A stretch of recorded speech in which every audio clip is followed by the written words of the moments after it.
Ilabas ang inyong mga libro sa El Filibusterismo.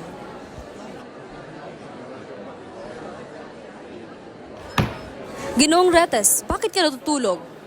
I just don't get the point, ma'am. Bakit pa natin kailangang aralin ang El Filibusterismo? Hindi naman namin yan kailangan sa future. Hindi po ba past is past?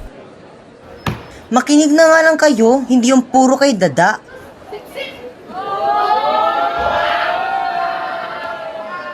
Mahalagang pag-aralan ninyo ang El Filibusterismo dahil kahit anong kursong inyong kukunin sa kolehiyo, pag-aaralan niyo pa rin ito.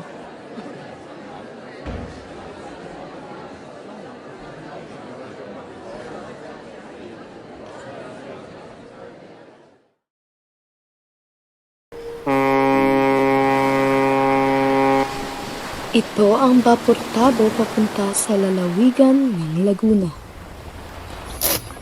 Ano ba ito? Bakit ang hina-hina ng bapor?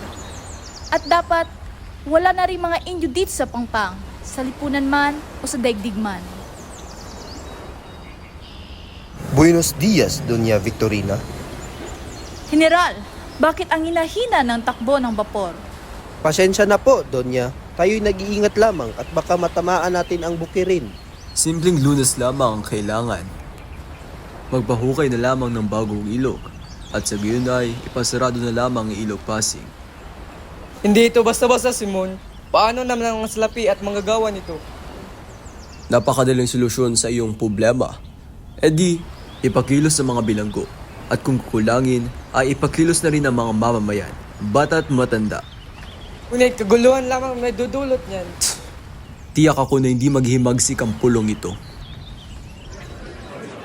Ibang kwento naman sa ilalim ng kubyerta. Rinig na rinig ang mamakinang barko at ramdam ang singaw ng mga tao. O Basilio, kamusta ka naman? Ayos ang po, Ginong Simon. Kasama ko po ang aking kaklaseng si Isagani. Sa gayon ay samahan ninyo ako uminom ng serbesa. Tensya na ho, senyor.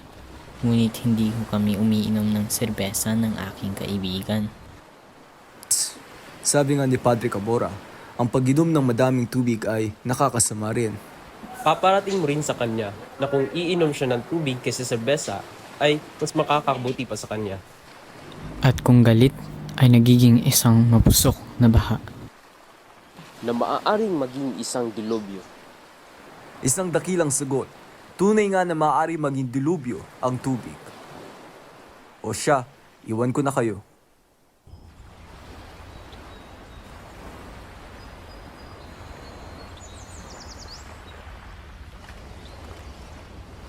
Kapitan, saan ba sa lawa napatay si Guevara Navarra? Ibarra, Crisostomo Ibarra, kilala bilang isang magiting na Ginoo. Ayon sa kwento, Andun si Crisostomo!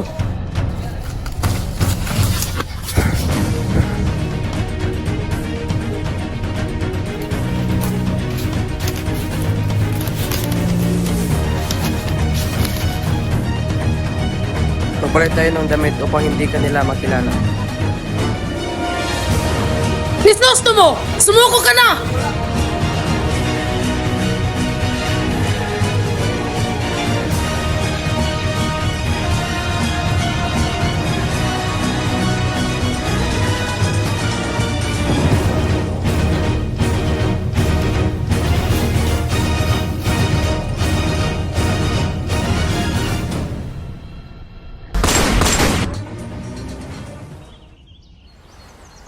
Labing-tatlong taon na ang nakakalipas. Ano naman ang nangyari sa kanyang bangkay? Kasama na ng kanyang pilibusterong ama sa ilog na ito. Hindi ba't isang pilibustero ang kanyang ama, padre? Ang mga pilibustero ay hindi kailanman magkakaroon ng maranyang libing.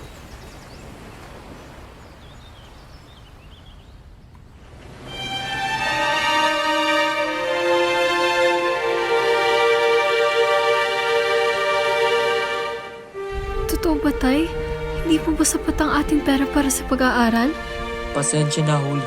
Di bali na. Pangako ko sa susunod na taon ay papadala na kita sa Maynila para mag-aral katulad ng mga dalaga sa bayan. Sige po, Tay. Di bali na.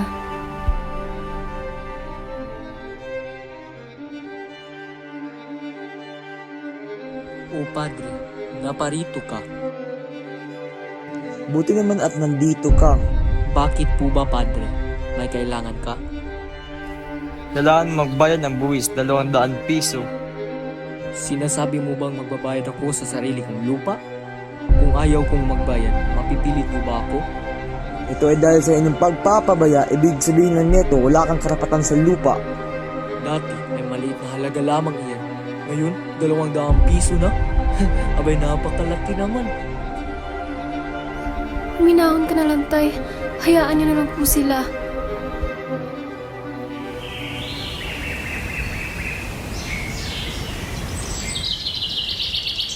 Pumunta si Basilio sa isang matandang gubat na dating pag-aari ng mga Ibarra.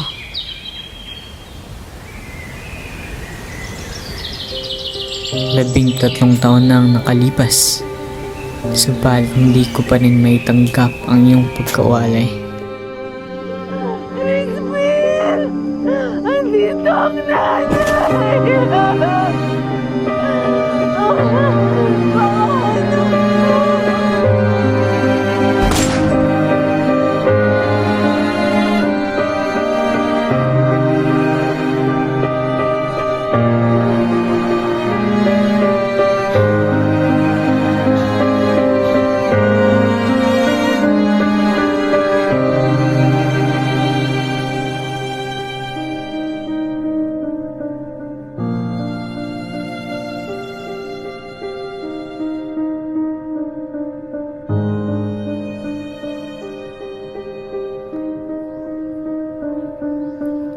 Paalis na sana si Basilio, ngunit may narinig siyang parang naguhukay ng lupa at nakaaninag din siya ng isang anino. Matutulungan ko po ba kayo, Ginoo? Akala nyo ba ang kapangyarihan ay nasa inyo? 13 taon na po ang lumipas nung tinulungan mo akong ilibing ang aking ina sa puot. Namamalaya mo kung sino ako. Isang taong ipinalalagay kong napakadakila. Isang taong ipinalalagay ng lahat maliban sa akin na ipatay ka na. Isa itong lihim na maaari kong ikapahamak. 13 taon ako naglagalag ng pera at alahas upang matupad ang aking layon. Nais kong ipabagsak ang pamahalaan kahit maraming dugo ang matapon. Hindi po ba masusolusyonan yan sa tamang paraan? Ang kabataan, anong hinihiling ninyo? Lumaganap ang wikang Kastila? Upang ano? Ano bang hinahangad ninyo? Natunuan ang lahat ng wikang Kastila ay magkakaroon ng pagkakaintindihan at mapapalapit ang mga pulo sa pamahalaan. Basilio, ano na lamang isipin ng iyong ina at kapatid? Kung magbago yung isip, puntahan mo ako.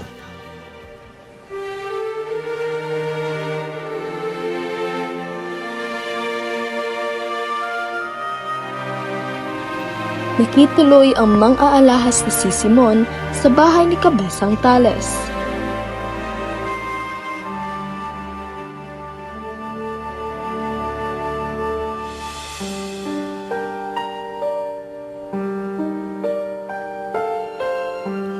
Marahil ay ayaw ninyo ang mga alahas sa pangkaraniwan o huwad lamang? Tunay, hindi nababagay sa mga katulad ko ang mga huwad at pangkaraniwan lamang. Mga matatandang brilyante ang aking nais. Marahil naman at ako'y may mga dalang magagandang brilyante na tiyak ko na nanaisin ninyo. Mayroon akong kwintas ni Cleopatra na alam kong nanaisin ninyo dahil ito ay galing sa Ehipto ng mga piramide at mga alahas at singsing ng mga pinibini at pinuon na tiga-Roma. Yan, nice ko yan. Magkano at bibilin ko na? Lahat ay bumili maliban kay Kabesang Tales. Kayo, wala ba kayong bibilin? na ipagbili na ang lahat ng alahas ng aking anak. Ito na lamang ang natitira. Wala naman itong gaanong halaga. Magkano mo ibebenta sa akin iyan? 100 piso, 500 piso, sabihin mo lang. Di maaaring ibenta ko ito dahil mahalaga ito sa aking anak. Kinaumagahan, nawala si Kabesang Tales, gayon din ang revolver ni Simon. Ang naroon ay ang agnos na galing kay Maria Clara at sulat ni Kabesang Tales na humihingi ng tawad sa pagnakaw niya ng revolver. Si Kiruga, isang negosyanteng inchik na naghahangad magkaroon ng konsilado ang kanilang bansa. Kamusta, Senyor Simon? Alam mo ba na ako'y palugi na sa aking negosyo at ako'y pabagsak na? Ano, Kirogwa? Ikaw inalugi? Hindi ba't pinagtanggol kita sa mga opisyal? Hay, buhay. O siya nga pala, anong may paglilingkod ko sa'yo, Senyor Simon? O kaibigan, ako ay may tatago lamang ng mga ilang kahon ng mga baril at inaasahan kong itatago mo ang mga iyon. Ngunit, Senyor Simon, iyan ay mapanganib. O kaibigan, ako nang bahala roon. O siya, basta hindi ako masasabit diyan, ha? Salamat kaibigan. O siya, ako'y mauuna na hanggang sa susunod muli.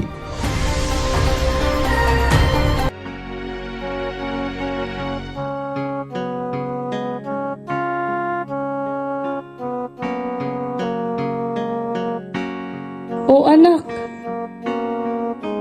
Napansin ng ina ang pag-aatubili hanggang sa napilitan siyang nagtapat dito. anak, Placido, minahon ka.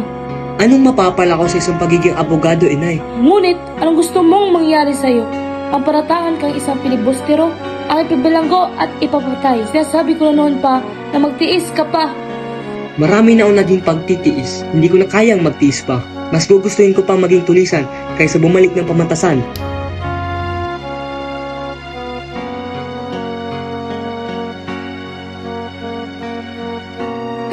Nangako ko sa iyo, Mama, na kay aking aalagaan pag-aaralin hanggang ikaw ay maging isang abogado. Bakit ka ba nagkakaganyan, Placido? Oh, Senyor Simon. Kamusta na si Kapitan Tiago? Mahina na po ang kanyang pulso. Wala na rin kanang kumain. At tuluyan ang kumakalat ang lason sa kanyang katawan. Ano nga pala ang pakay mo, Senyor? Ako'y naparito para sa 2 bagay. Ang kinabukasan mo o ang kamatayan mo. Saan ka nga ba pumapanig? Sa inaapi o sa umaapi? Senyor. Magpasya ka na, Basilio. Nasasayang ang oras. 1 oras na lamang ay magsisimula ng himagsikan. Ngunit ang paghihimagsik ay pagpapatiwakal. Ito na lamang huling pag-asa. Alang-alang sa alaala ni Elias. Pamunuan mo ang hukbo at lusubin ang Santa Clara. Kunin mo ang isang taong ikaw lamang ang nakakakilala maliban kay Kapitan Tiago, si Maria Clara. Si Maria Clara? Ngunit, Ginoo, hindi niyo po babatid? Patay na si Maria Clara. Anong pinagsasasabi mo, Basilio? Paano naman mangyayari iyon? Namatay siya kaninang hapon. Hindi maaaring patay si Maria Clara. Naparoon ako sa kumbento upang makibalita. Nagsabihin sa akin ang lahat. Mayroong liham galing kay Padre sa gusto na, Basilio. Kaawa-awang Ginoo. Pilit nating iniwasan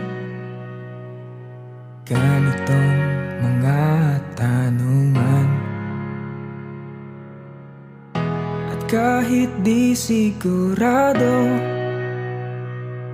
tinuloy natin ang ating ugnayan. Ngayon'y naubos ng kwentuhan, nagsimula ng magsisihan.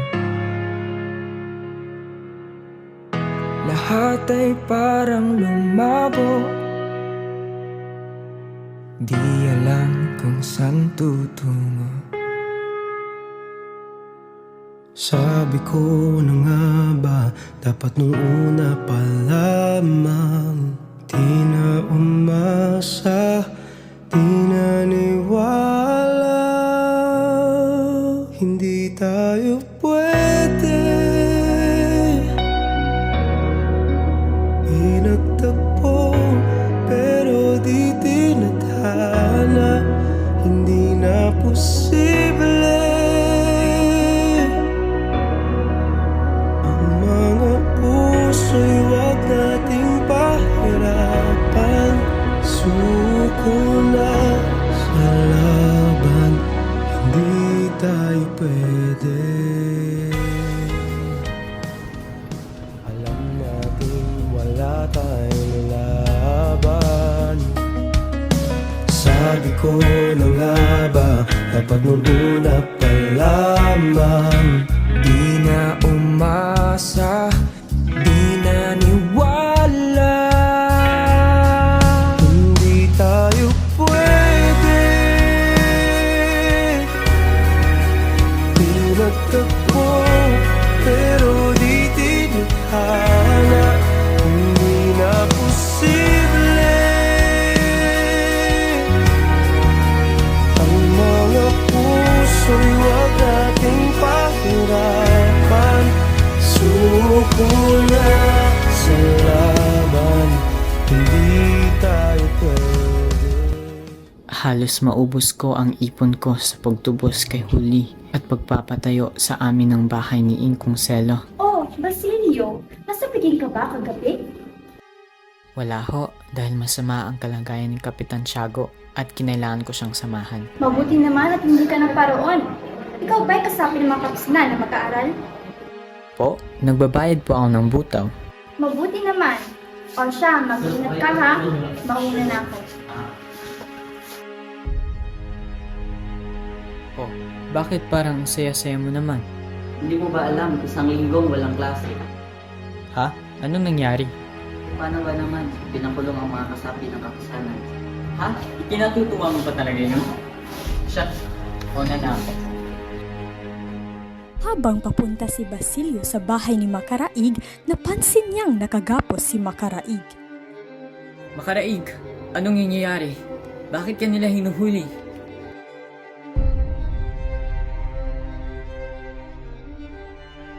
Isang mag-aaral ng medisina at nakatira sa Kalian Luwag. Mainam at kami ay hindi mo na pinahirapan. Kayo'y aming dinarakip. Sandali! Wala naman akong ginagawa. Bakit niyo ako hinuhuli? Huwag kang matakot, kaibigan. Sasabihin ko sa'yo lahat ng nangyari sa piging kagabi.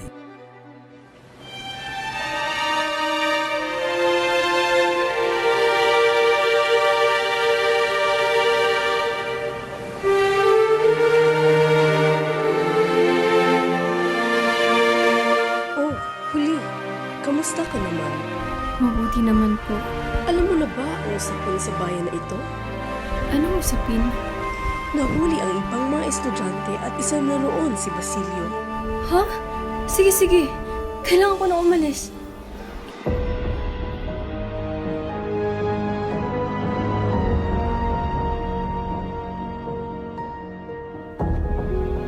Hindi na lang dapat parati si Basilio ang gumagawa ng paraan sa pagtubos sa akin, sa pagiging karama ko sa problema ng aking mga pamilya. Si Basilio ang tumubos sa paglaya ko at yun din ang gagawin ko.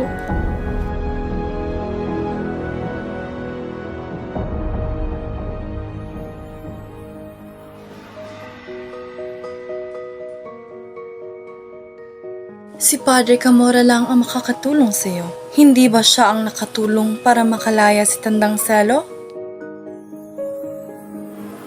Alam kong si Padre ay kilalang malikot sa bahay. Ngunit huwag kang maglala dahil kasama mo ako.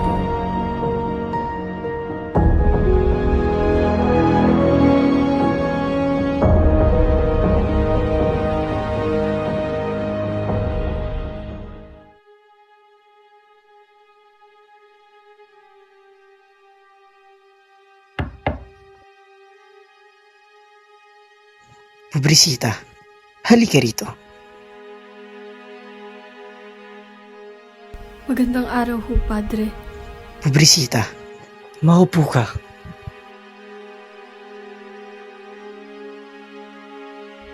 Humingi na po ako ng tulong kay Hermana Penchang. Ngunit, kailangan ko ho ng kaagaran ng tulong, Padre. Tulungan niyo ho ako, Padre. Sabi niyo ho, Padre, ay pwede po ako lumapit sa inyo kung kailangan ko ng tulong. Ngayon na po ako nanghihingi ng tulong. Ngayon ko po kinakailangan ng inyong tulong. Desperado na ho ako, Padre, parang awan niyo na.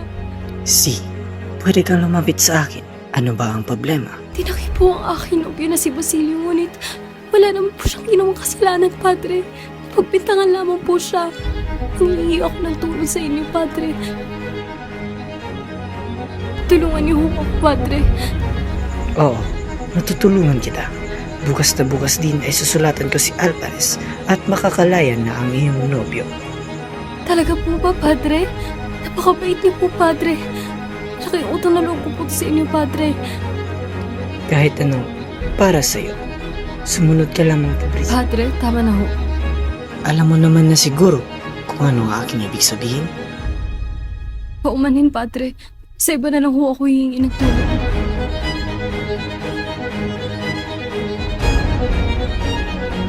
Hindi ka aalis. Padre, Hindi ba't nais mong tulungan makalaya ang iyong nobyo? Kaya kong gawin iyon. Hindi ba't iyon ang gusto mo? Ang puri mo kapalit sa kalayaan ng iyong nobyo. Talagang inuubos mo ang aking pasensya. tama na ho, Padre. Tama na.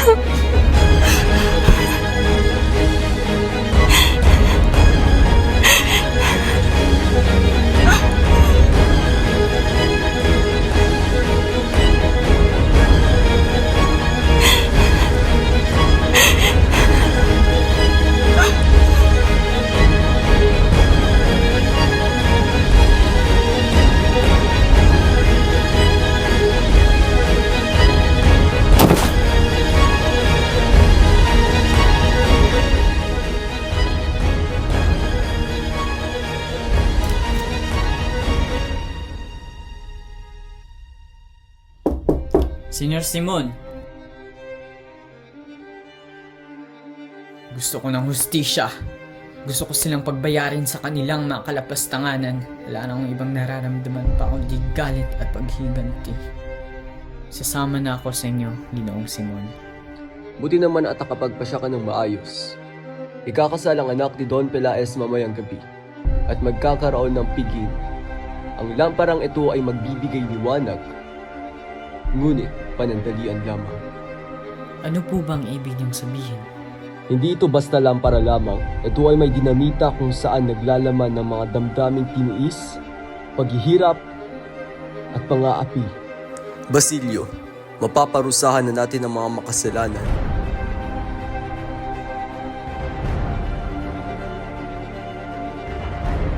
Ano pong may tutulong ko sa inyo, Senyor?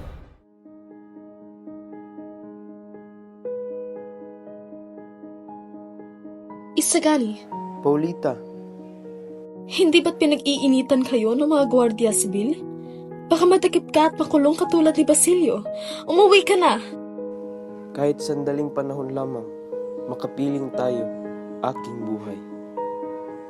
Hindi na maaaring makita pa tayo, Isagani. Ha? Ano ang ibig mong sabihin, Paulita? Kailangan kong sundin ang tiya. Uuwi na kami sa Maynila. At nais niya akong ipakasal sa iba. At susundin mo ang iyong tiya? Kahit alam mo ikakawasak natin iyon? Iyon ang dapat kong maging buhay, Isagani. Ayoko matulad sa ibang babae. Ayoko matulad sa pinag-uusapan nila. Si Maria Clara.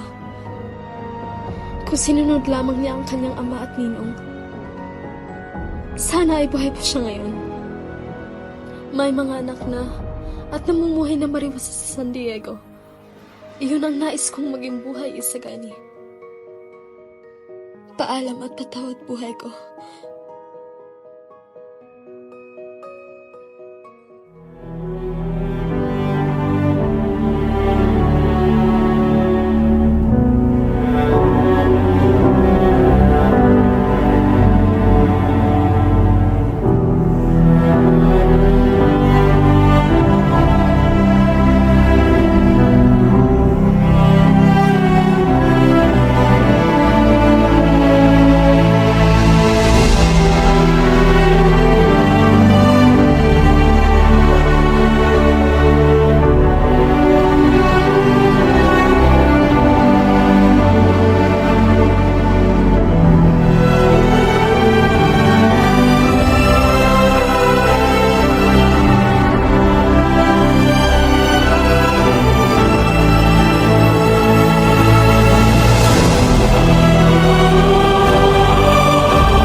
Isagani. Pating si Simon na dala ang hamparan ng kamatayan.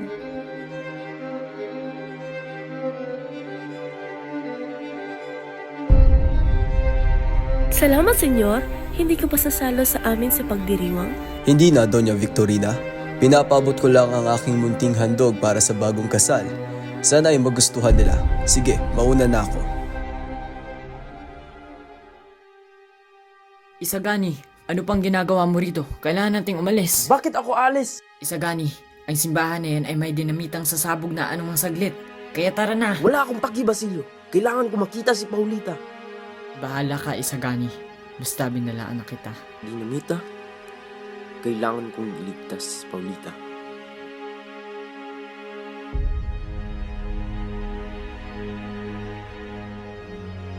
Manet na Sel Pares na may perma ni Crisostomo Ibarra? Isa itong biro. 13 taong nang patay si Crisostomo Ibarra. Isa itong bukala na nasa panganib tayo. Oh Diyos ko! Ano bang mangyayari sa atin?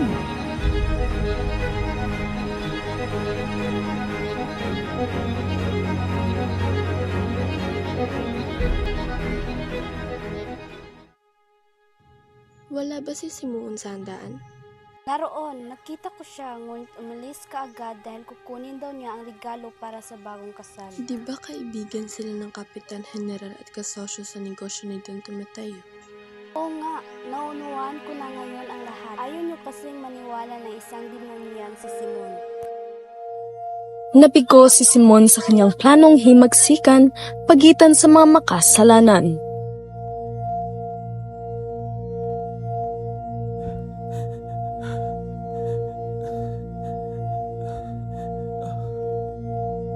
Bakit ako nabigo? Bakit ako pinaparusahan ng ganito?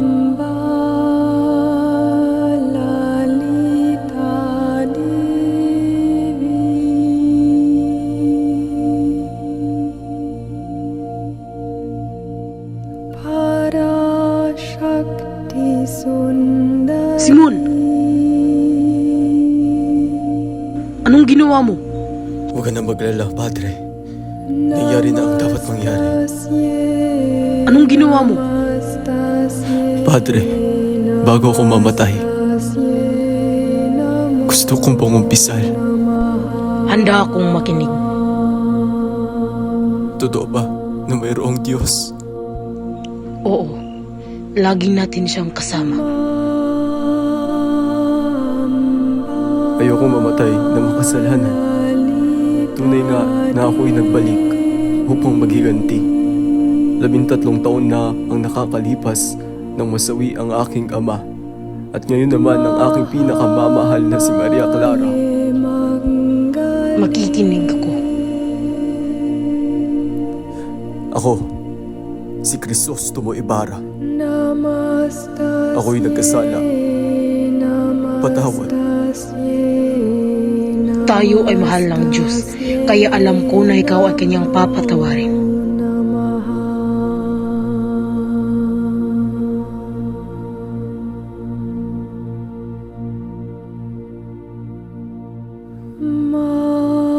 Nawa ikaw ay kanyang patawarin.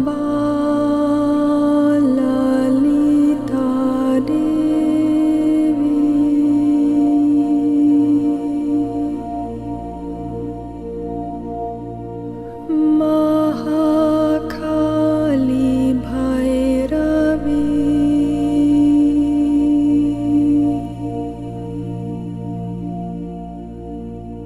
Namastasye, Namastasye.